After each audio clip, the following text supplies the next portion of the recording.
Kuwait, with a population of scarcely 300,000, takes in close to $3 million a day in oil royalties. Not that these millions are allowed to trickle down, but to raise the standard of living of the people, of the Fellahin or the Bedouins. Instead, oil has brought in its wake a new biblical curse. It has raised the price of human flesh.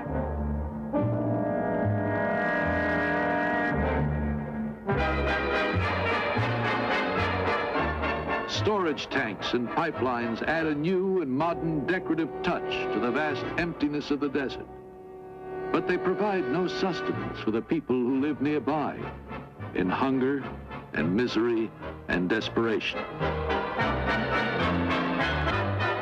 Water is precious, and the camel is precious. And to give the camel a rest now and then, water is drawn by slaves. These girls, 10 to 12 years old, are blindfolded to keep from getting dizzy as they take turns with a camel.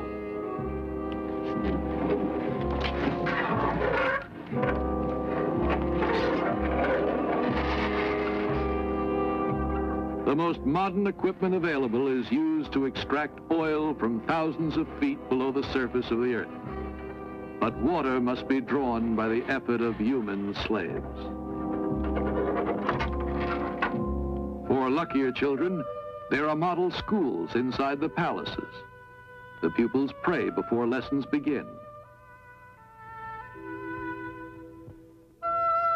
We are permitted to film the pupils as they come out of the royal school. More than 100, we are told, are children of the sovereign himself. Following them are the children of the princes and high dignitaries. They're clean, well-disciplined, happy children. But note that some of them do not carry books. These are children of the oil rich. Their books are carried by their personal slaves. Slaves received as gifts from their parents on their birthdays. Slaves who will grow up alongside their masters and serve as their personal gods. Most of these are children of palace slaves, and according to the law, they too are slaves.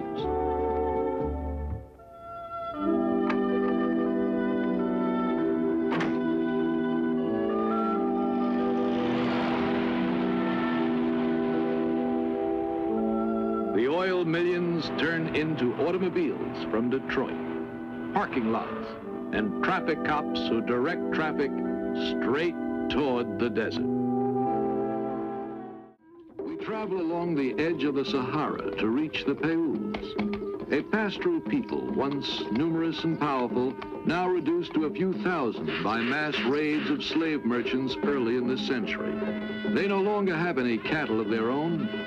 The great herds they lead to pasture are owned by Arab merchants, and the Peuls are so impoverished that they willingly offer themselves in slavery to the owners of these herds. But since they cannot all be taken, the young shepherds show their masters which are the strongest and most courageous among them by submitting to flagellation.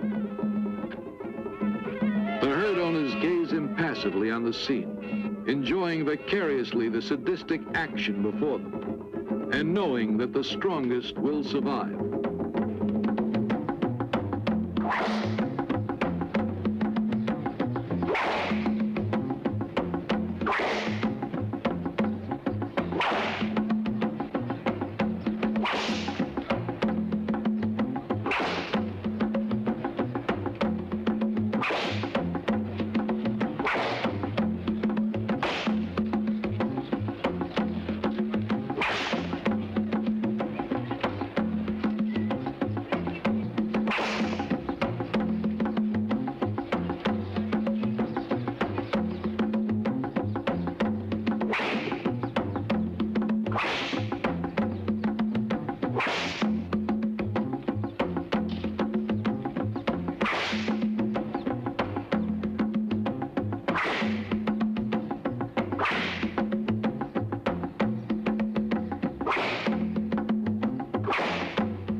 and the survivors smile and smile and pretend to ignore the pain. They fall on their knees and beg their Arab masters to accept their services.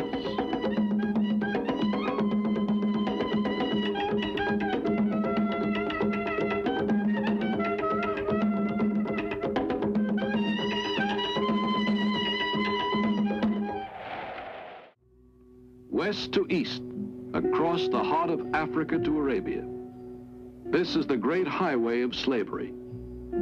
Across these desert trails, we took our cameras for thousands of miles in search of secret caravans. The governments of the young African republics are doing everything in their power to wipe out the slave trade. Every day, military units on camels check the border zones. They pursue the caravans and examine the documents of the desert buses. Any of these may be engaged in the slave trade. On the border of Chad and the Sudan lies Fada, the base from which the camel patrols set out. Helicopters keep watch along the border. And we have been permitted to accompany the police on one such inspection. Yesterday, pilots spotted several caravans heading toward the wells of Kairouan, the only wells within a radius of 200 miles. All caravans leaving Chad to enter the Sudan must stop there to take on water after checking in at Fada. One caravan that suspiciously avoided Fada has moved into the throat of Kairouan, a bottleneck deep in the mountains of Enedi. Water surging from the springs here cannot evaporate because the high mountain walls keep out the sun's rays.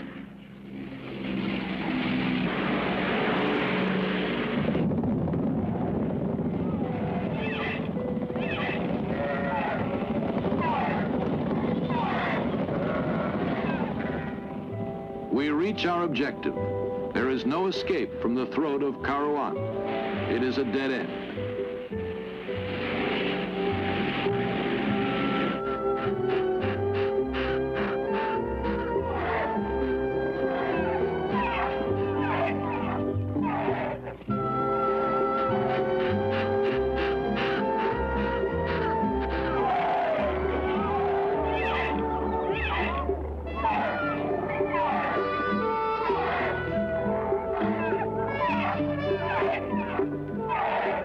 At first, this caravan looks like any other moving from place to place.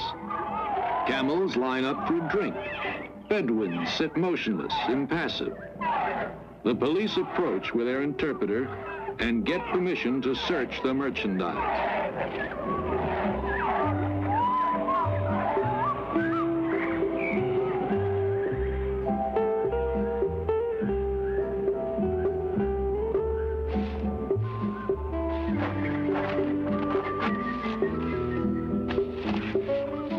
The interpreter notices an odd-shaped bundle with a canvas cover.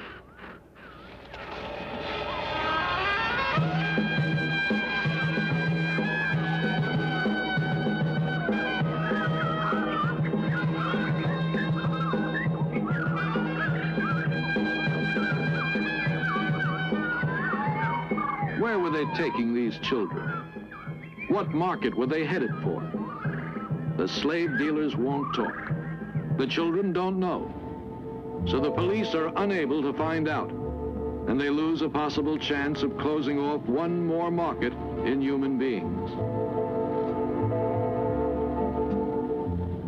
A government official gives us an interview on the subject of slavery.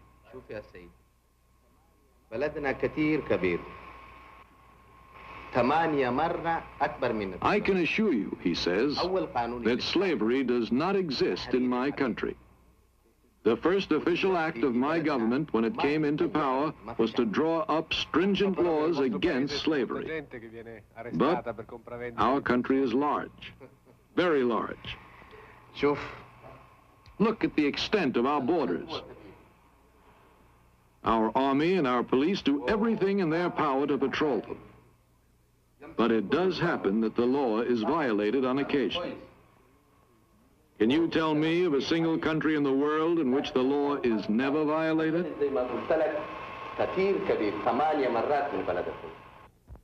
But here the law may be violated too often.